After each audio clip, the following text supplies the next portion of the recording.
You miss her. She left. Maybe she ghosted. Maybe she walked away. Or maybe she told you she needed space, but you know what that really means. And now, you're stuck, checking your phone, wondering what she's doing, who she's with, if she even misses you. Let me tell you the truth. She doesn't miss who you are right now. But she will miss who you are about to become. Because the man who wins her respect, who makes her question her decision, isn't the man who begs for closure, sends another paragraph text, or waits around hoping she'll change her mind. The man she chases is the one who walks in silence and comes back unrecognizable. That's the Stoic strategy. Not indifference. Control. Not pretending. Discipline. Not revenge. Mastery.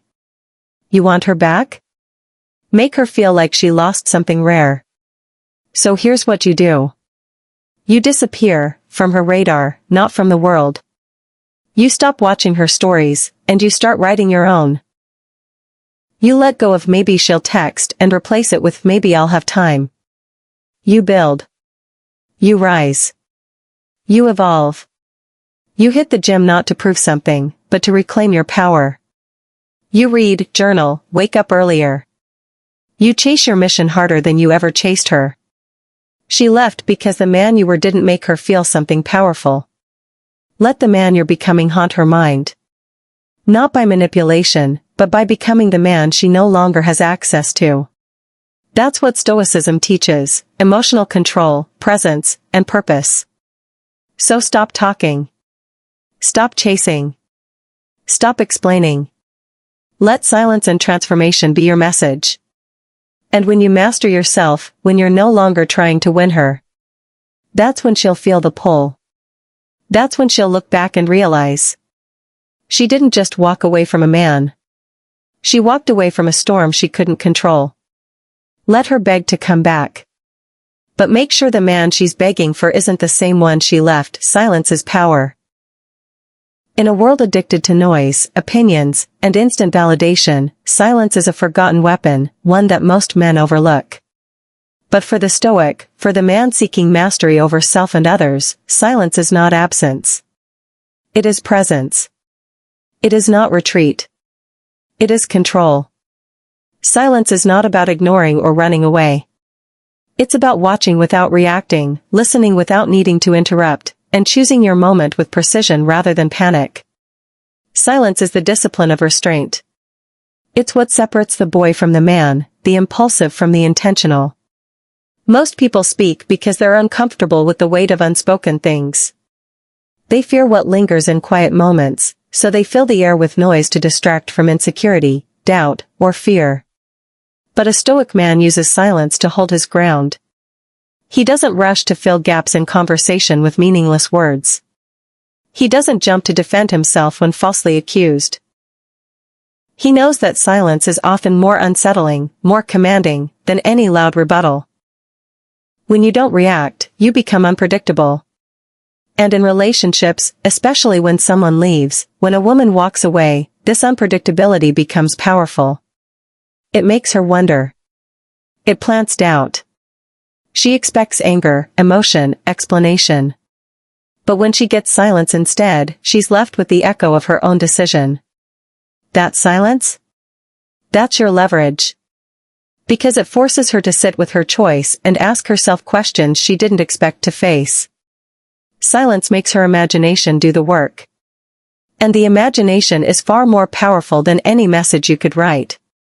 A man who reacts is a man who is controlled. A man who chooses silence is a man who controls. Every time you resist the urge to text her, to explain yourself, to ask why, it's a win. Not because you're trying to win her back, but because you're proving to yourself that you're not ruled by your emotions. You're no longer her puppet. That string of validation she used to tug on? Cut. That cycle of arguing and apologizing? Broken. You've stepped outside of the game, and in doing so, you've changed the rules entirely. Silence is also where reflection happens. Noise doesn't allow space for growth. But when you get quiet, truly quiet, you start hearing the truth. The truth about who you were in the relationship. About what patterns you've been repeating. About how much of your identity was tied to someone else's approval. You don't need her back. You need to come back to yourself. And that doesn't happen in a conversation with her. It happens in a conversation with your own soul. The Stoics knew this. They taught that we don't control external events, we only control our responses. And silence is the ultimate controlled response. When you don't speak in anger, you don't give power to the storm. When you don't reach out in desperation, you don't surrender your frame. You hold it. You maintain your kingdom. People think silence is weak. They think it means you're scared, or passive, or running away. But real silence, the kind born of strength, is the opposite. It's terrifying to others. Because silence says, I don't need to explain myself to you. I don't need to convince you. I know who I am. And I'll show it, not say it. The loudest man in the room is often the weakest. His volume is a mask for his insecurity. But the man who can sit in silence, unbothered, is dangerous. He doesn't need your attention. He doesn't crave your validation. He's content in solitude because he has built a fortress inside himself. That kind of man doesn't chase. He moves with purpose. And that movement, quiet as it may be, leaves a lasting impact. When you apply this to a relationship, especially after a breakup, silence becomes your proving ground. The one who walks away often expects you to break. To plead. To beg. And many men do. But when you don't, when you stay silent, focused, and grounded, you reverse the power dynamic.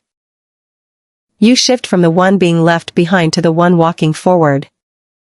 Even if you're in pain, even if you miss her, you don't make her your god. You don't put her on a pedestal and sacrifice your pride.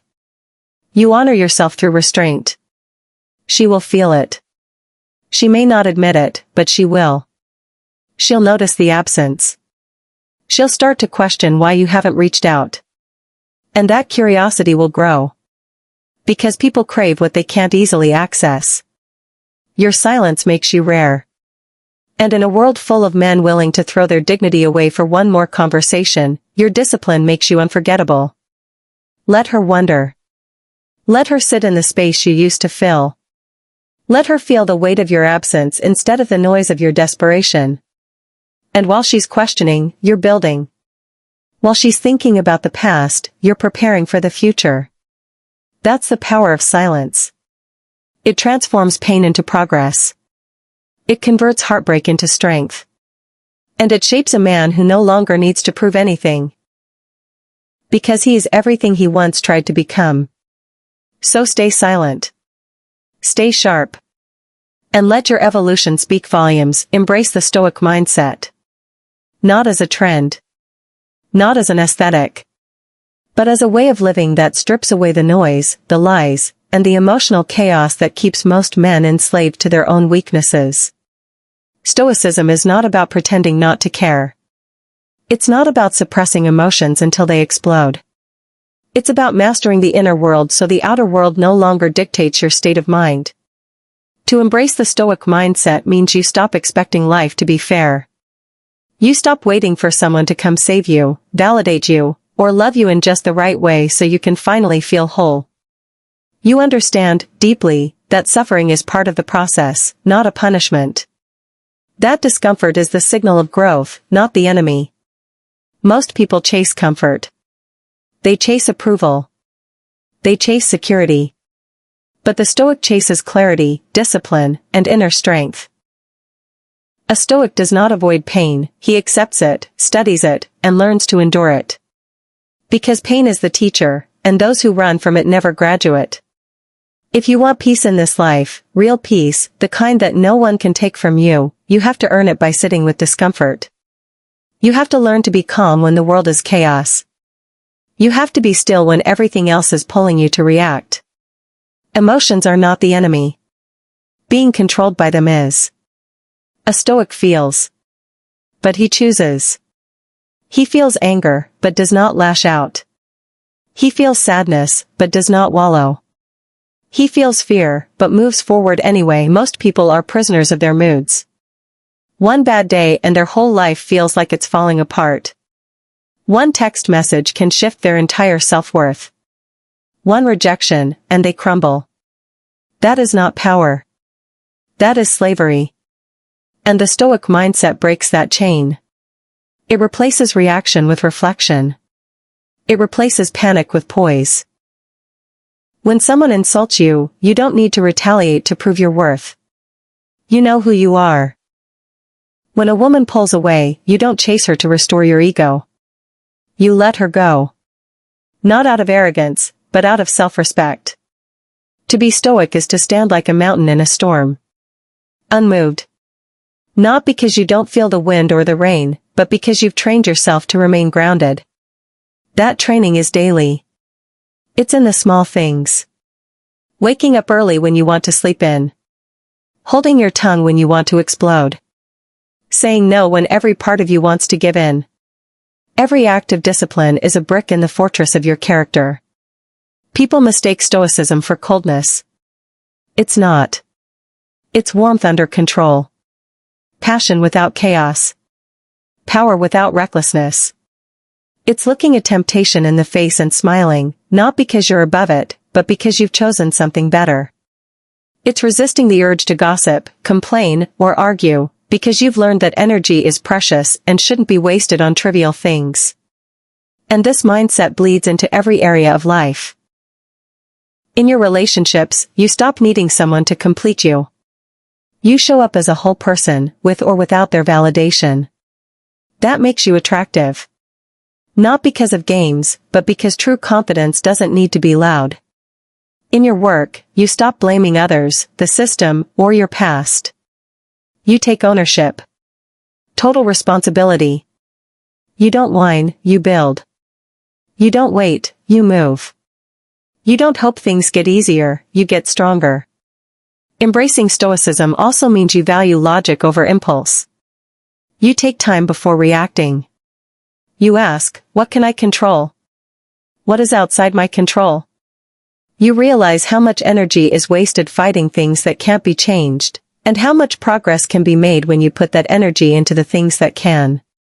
You stop asking why me, and start asking, what now? You stop needing things to be perfect before you act.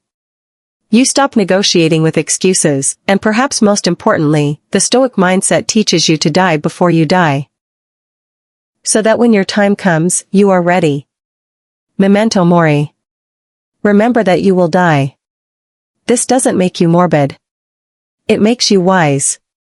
Because when you live with death in mind, you stop wasting time. You speak with more honesty. You act with more urgency. You love with more depth. You realize every moment is a gift, and every obstacle is a lesson. You become unshakable, not because life stops testing you, but because you've trained your mind to rise through the tests. This is the Stoic path. Not easy. Not flashy. But solid. And when you walk it, you become something rare. A man the world cannot manipulate. A man women cannot forget. A man who knows who he is, no matter what he loses. Because his power never came from outside, it was forged in silence, through storms, in the heart of fire, and it lives within him forever. Disappear to re-emerge stronger. That's not a retreat. It's not surrender. It's a strategic withdrawal from the noise, the chaos, the expectations that the world has placed on you, or that you've placed on yourself. It's about going underground, not because you're weak, but because you're preparing to become something unrecognizable. The world sees silence and assumes defeat. But the man who disappears on purpose, with intention, is the most dangerous kind of man. Because while they think you're gone, you're building. While they assume you've fallen off, you're sharpening your edge.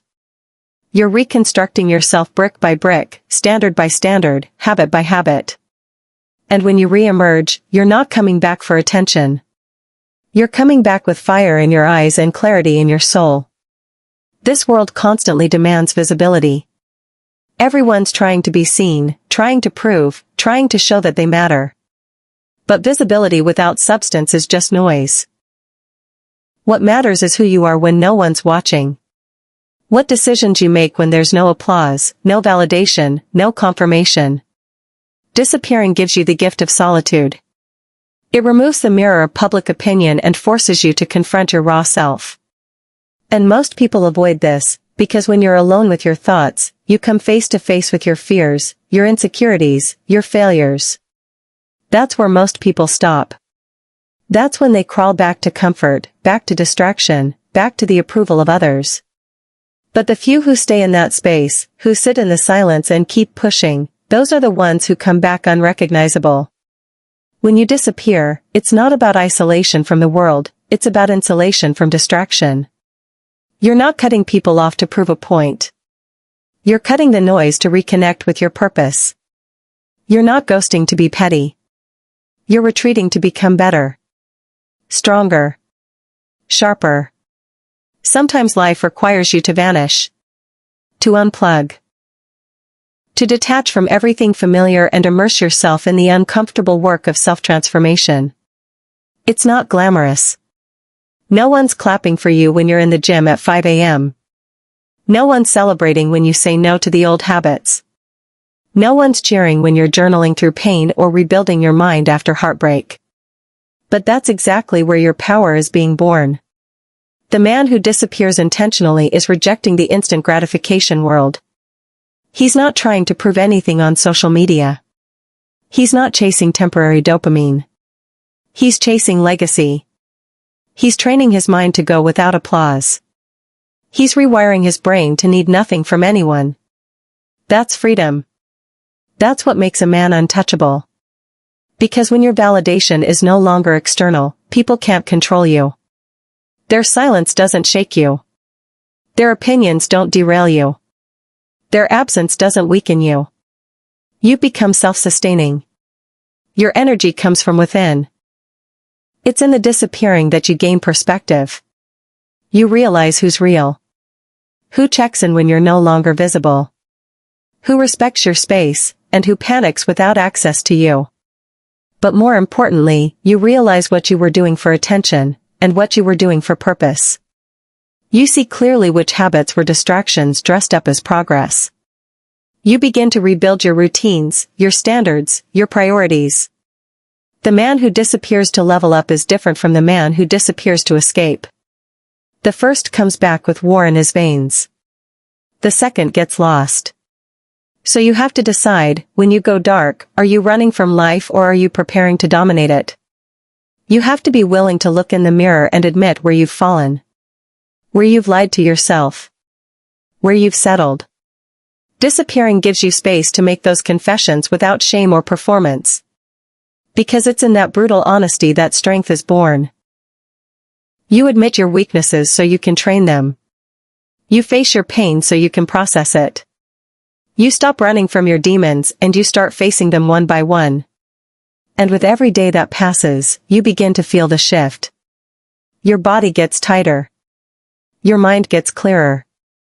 Your spirit grows heavier with intention. You become disciplined, because no one is watching, and yet you still show up. By the time you re-emerge, you no longer crave attention. You don't need to be liked. You're not looking for validation. You've lived in the silence long enough to understand your worth. Now, you speak with certainty. You walk with presence. You're not the same man who left. People will sense it. They'll feel it in the way you carry yourself. In your energy. In your eyes. You're not chasing anymore. You're attracting. You're not asking for permission. You're commanding space. Not through arrogance, but through silent confidence built in the shadows. Some people will ask where you went. Others will wonder how you changed so much. Let them. You don't owe them the blueprint. They weren't with you in the silence. They didn't see the nights you wrestled with doubt and still chose discipline. They didn't hear the thoughts you had to defeat just to get out of bed. You went to war with yourself, and you won. And now, you walk among them not needing to explain, not needing to prove, because your presence alone is the answer. You disappeared, not to vanish, but to rise. And now, you're back, Not as a version of who you were, but as the man you were always meant to be. Rebuild your value. That means stepping back and asking the hardest question a man can ask himself: what have I become? Not what you're pretending to be. Not what others think you are. But what you truly are when no one's around. And if the answer leaves you feeling empty, weak, directionless, or ashamed, it's not the end. It's the beginning. Because that realization is power. That clarity, painful as it is the spark. When you see that your value has been chipped away by years of compromise, by putting others first while neglecting yourself, by chasing validation instead of building character, you've already taken the first step to reclaiming what's yours. Rebuilding your value doesn't start with changing how others see you. It starts with changing how you see yourself. You cannot expect others to respect you if you don't respect yourself. You can't expect loyalty from others if you keep betraying your own standards. Value isn't something you're born with. It's not a personality trait. It's a decision you make every single day. It's built through actions, small, consistent choices that say, I am no longer a man who tolerates his own mediocrity. That shift starts in the mind, but it must be reinforced in behavior. If you want to be valuable, you must live like you are valuable. Every man who's ever rebuilt himself started from a place of brokenness. That pain you feel? That's your proof that something needs to change. The betrayal, the heartbreak, the failure, that's the signal. Use it. Don't numb it. Don't distract yourself with shallow pleasure. Sit with it. Let it carve something deep in you. Because real value doesn't grow in comfort. It's born in the trenches. It's shaped when you decide to keep going when quitting is easier. When you push yourself when nobody's watching. When you demand more from yourself not because someone told you to, but because your own soul is sick of playing small. Rebuilding value is about doing the hard things without needing recognition. It's about waking up earlier than you want to, training when you'd rather rest, studying when you'd rather scroll, saying no when everyone else is saying yes. It's choosing integrity over impulse. Discipline over comfort. Purpose over popularity. You don't need applause. You need progress.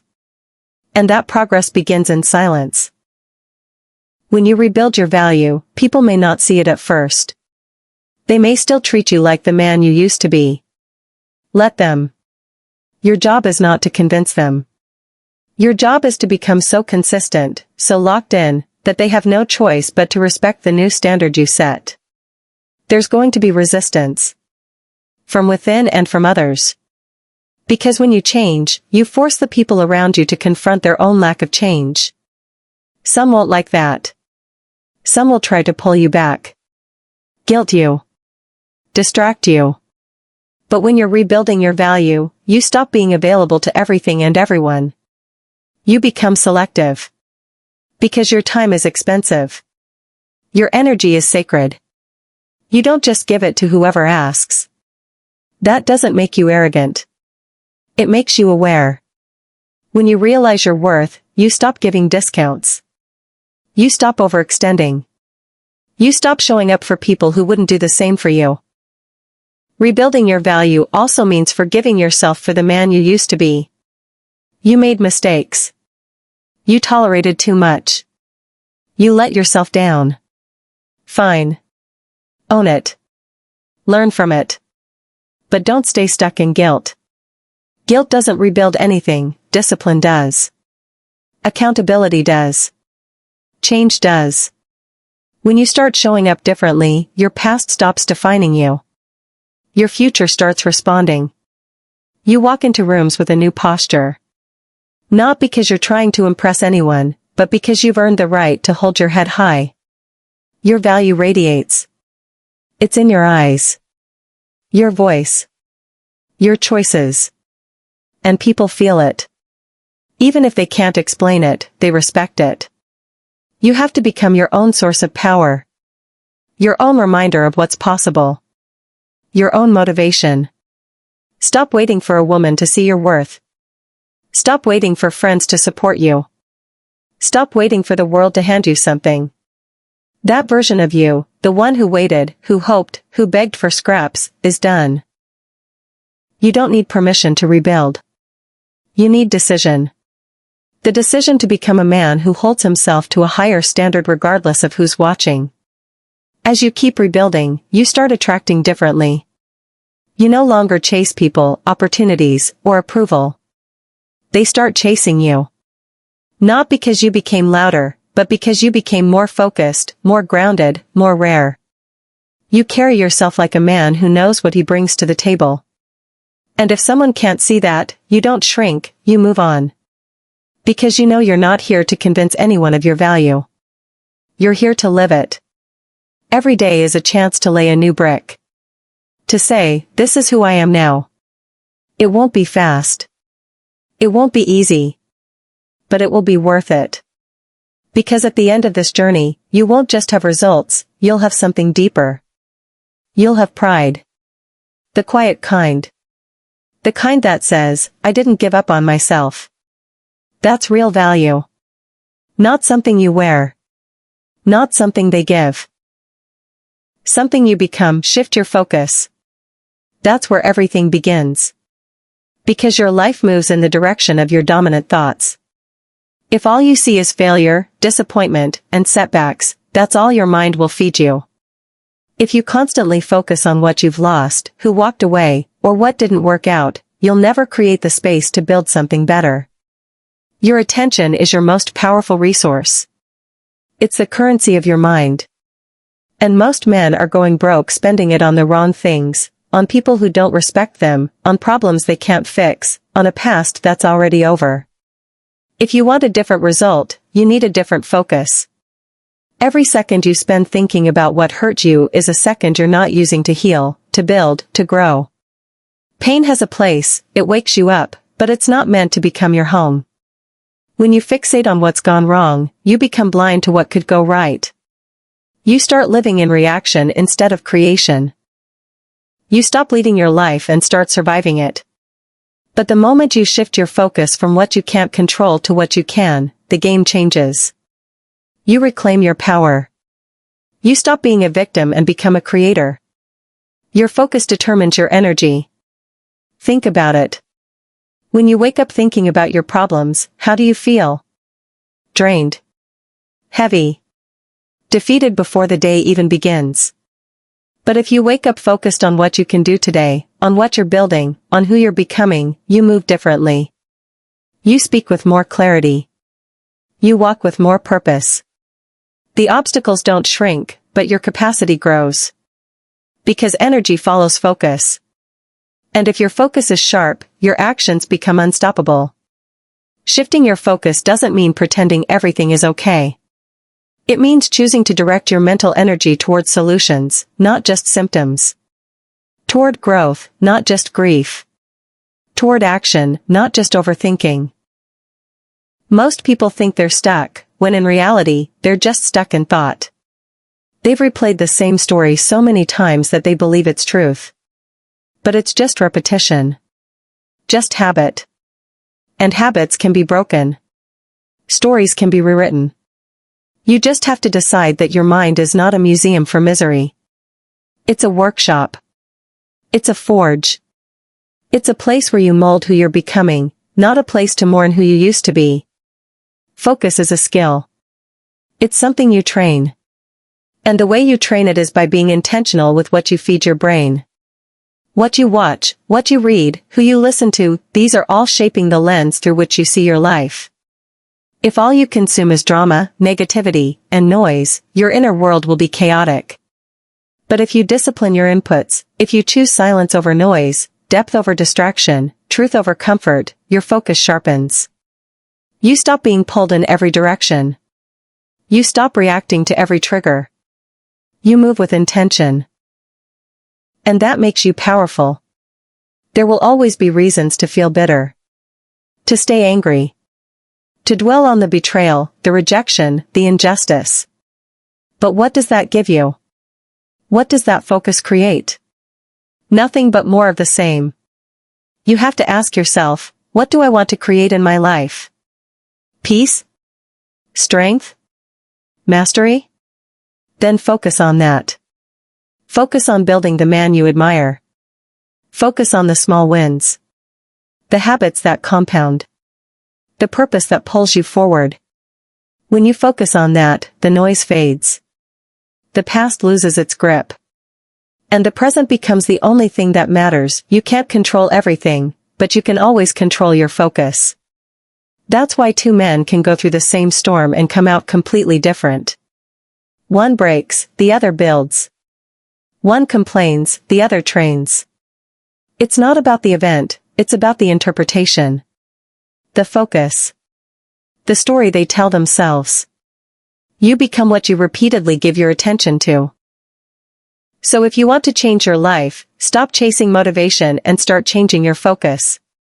Choose what you magnify. Choose what you give your energy to. Every thought is a seed, and your focus is the water. The most dangerous man is the one who controls his focus. Because nothing can shake him. He doesn't waste time worrying about what he can't influence. He doesn't get distracted by other people's opinions or temporary setbacks. He's locked in. Dialed in. He knows what matters, and he gives it his full attention. That kind of man becomes unshakable, not because life is easy, but because he refuses to let chaos decide his direction. You have that choice every single day. You can either keep giving your focus to things that drain you, distract you, or keep you small. Or you can reclaim it. You can redirect it.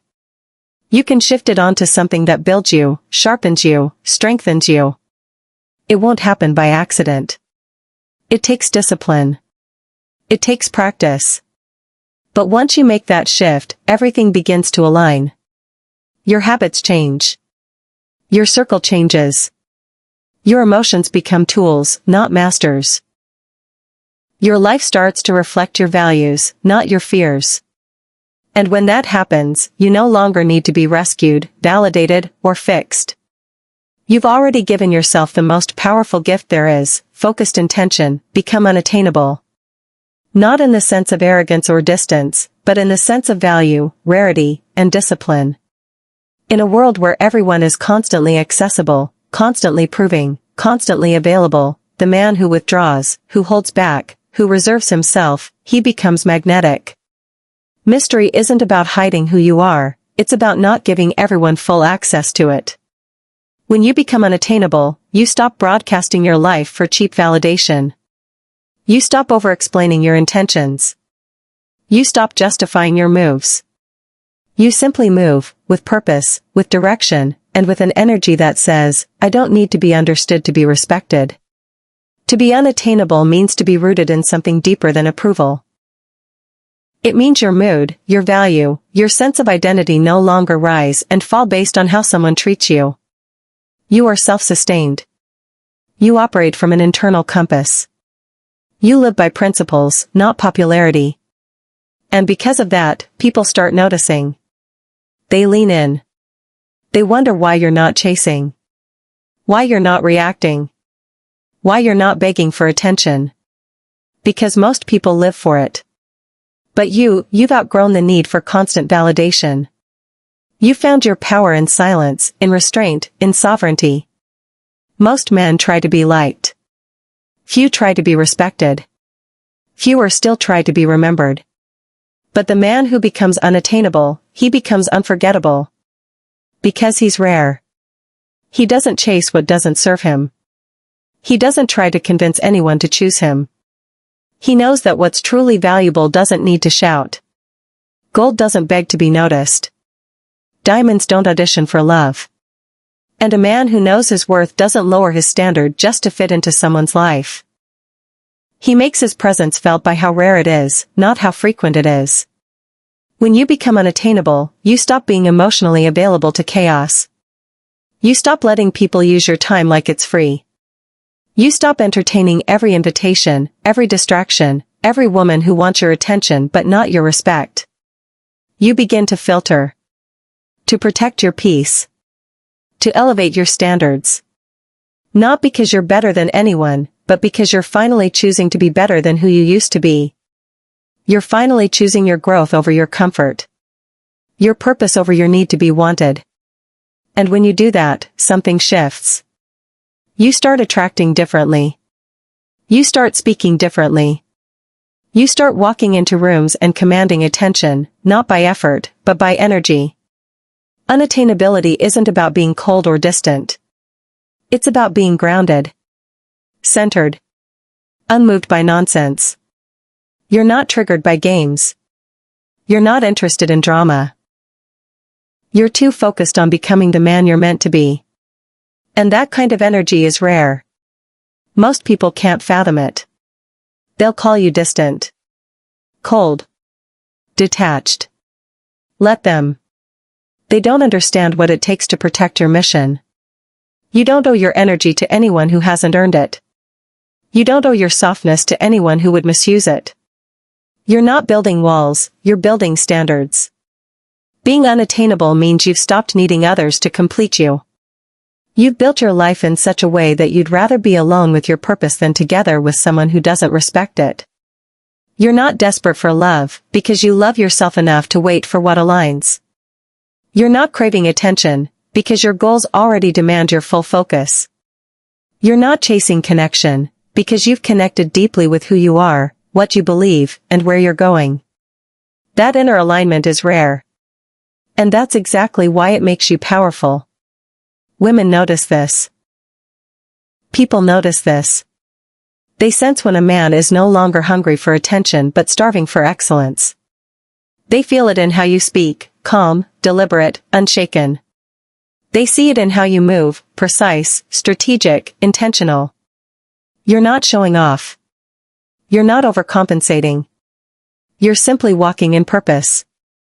You've mastered the art of detachment, not because you don't care, but because you care too much about the right things to waste energy on the wrong ones.